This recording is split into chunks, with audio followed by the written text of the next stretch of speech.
Greetings fellow air travellers. This video is for everyone who has ever bought an airline ticket. I'm going to make this video as short as possible, but the large amount of information included will inevitably dictate the length, so please bear with me. Hopefully at the end of this video I will have convinced you that there is a deception going on right in front of your eyes. This affects every person that has ever travelled on a modern day airliner. If you're not convinced, then I hope that this information will have planted a little seed of thought that you can use later on when something else related comes to light. We have been told that the fuel for a flight consists of about 50% of the ticket price. We have accepted this information for many, many years. What if that information was wrong? What if the manufacturers knew this and chose to keep it quiet? We've all experienced walking up the airplane steps, stopping in the queue and looking around.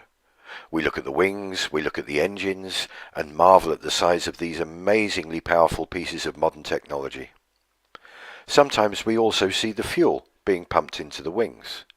We think nothing of it. But what happens if we put our common sense hat on and take another look? The Airbus A380 is a truly amazing feat of engineering. In a purely bums-on-seats configuration, this aircraft can take almost 900 passengers. A typical coach takes about 50 passengers, so the A380 can take approximately 18 coachloads of people. That's a lot of people. According to their own specifications, the A380 can take 323,525 litres of jet fuel in the wing tanks. That works out at roughly 260 metric tons, or 130 tons of fuel in each wing. I'll let that sink in for a minute because that is very, very heavy. That is the same as 16 red London double-decker buses on each wing. Or to put it another way, a herd of 22 fully grown elephants on each wing. How does that sound to you? Pretty incredible, right? But you can look this information up in the specifications and check it for yourself. Most of us have seen a plane refueling.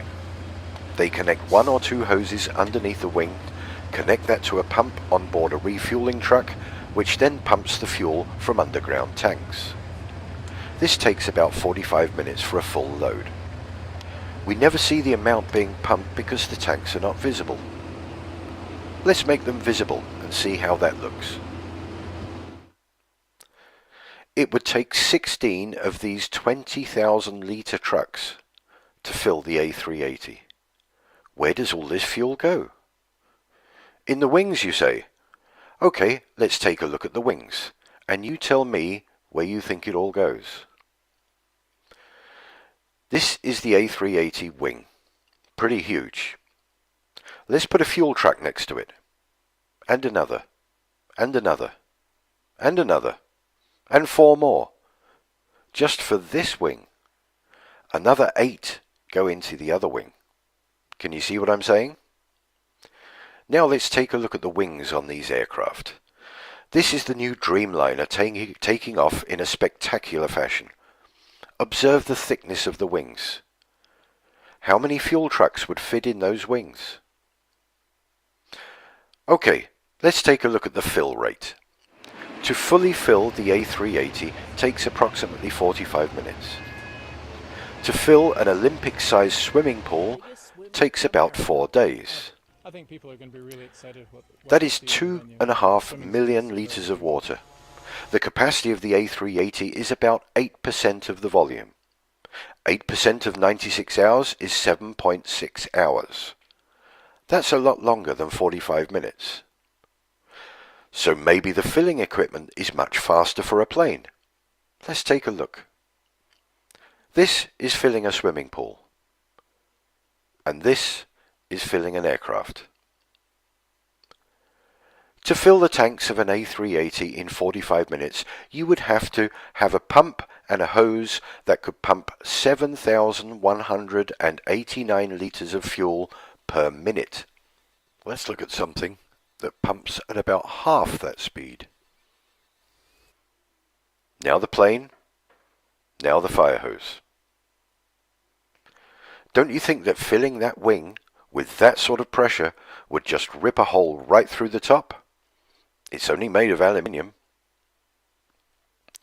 So far, we have no room for all of that fuel, an incredible weight of fuel, and a filling procedure that makes no sense whatsoever.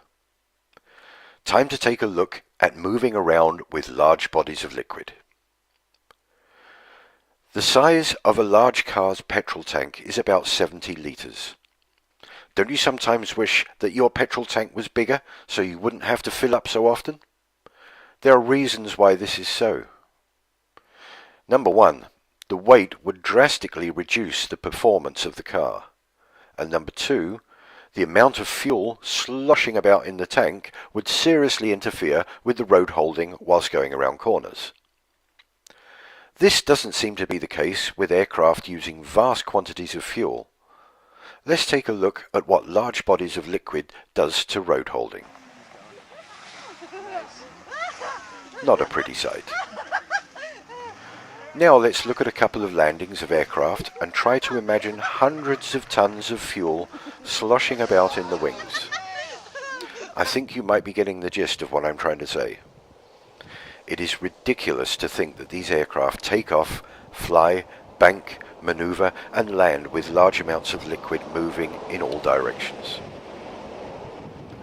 The next video clip is from the US Air Force, showing the filling and strapping down of the large bladder tanks used for in-flight refueling of their aircraft. Bear in mind that these 3 tanks are only 9,000 US gallons. This is just under 10% of the fuel needed to fill the A380. Look at the lengths these guys go to and the amount of straps needed to stop this lot sloshing around. Also, this 9,000 gallons takes up a good portion of the aircraft's cargo bay.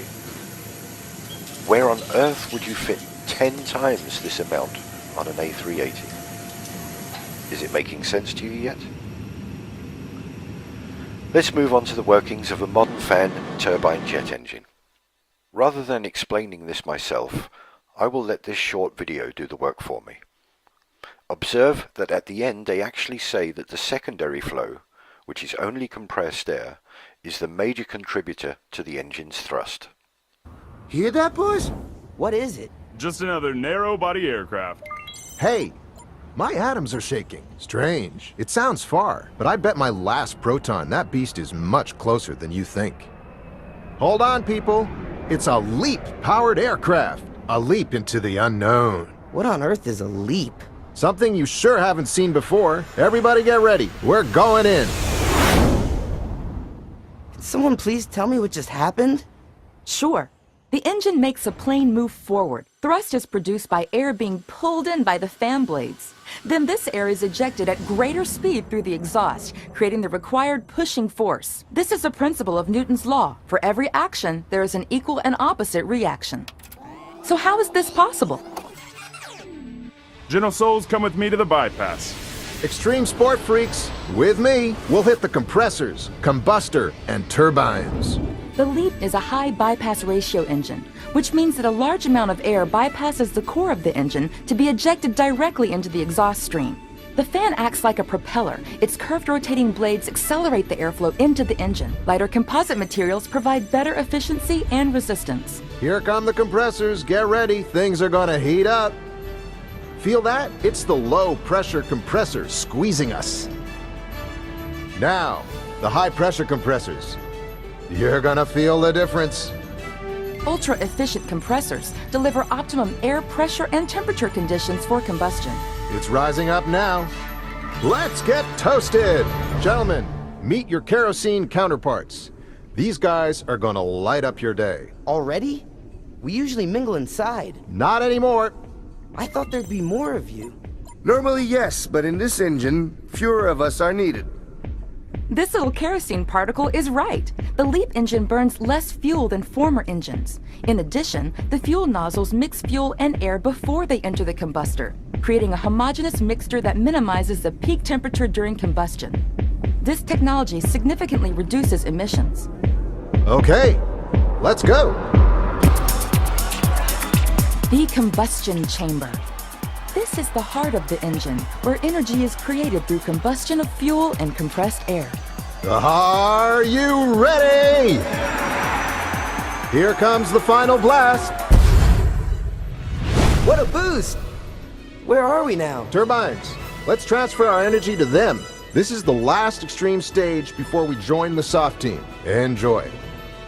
Advanced material and aerodynamics make the turbines much more efficient and durable.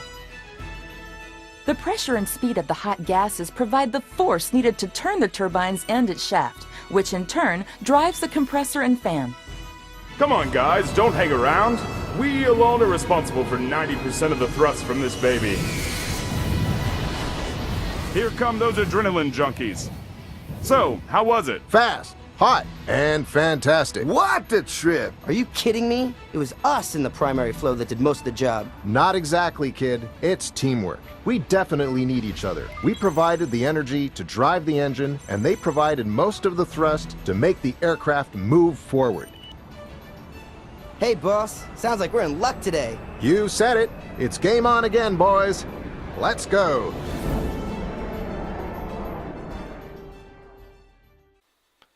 Now let's watch how compressed air, ejected at force into ordinary air, reacts. This is an experiment that anyone can do at home. You compress air inside a plastic bottle, pop open the top, and see the result: water vapor. This is what is happening when the jet engines are in cruise mode. They are running purely on compressed air, and the contrails are water vapor being ejected out from the engines. While small amounts of fuel are needed to get the jet engine up to speed, when in cruise mode, the engines use very little to no fuel whatsoever. We are being charged huge amounts for fuel that doesn't exist. It's not needed to fly these amazing machines. All that's needed is the most abundant thing that we've been given: air. I will end this video here with a clip of the A380 at an airshow doing a slow pass. It looks as though it is levitating at one point, but that is the subject of the next video, which involves our little friends, the bumblebees. Very, very slow speed. It's an awesome sight. And I don't like the word awesome, but it's true in this case. Look at that. It is almost unbelievable. This, of course, is using the flight safety fly-by-wire programs that the Airbus things have installed. Overall length 73 meters. Wingspan is a max risk for short. Please feel free to pass this video along to whoever you might think would be interested. I'm sure that ordinary airline fare payers will have something to say about the cost of the fuel being the majority of the ticket price. Time to start asking some pertinent questions to people high up in the airline industry. Thank you.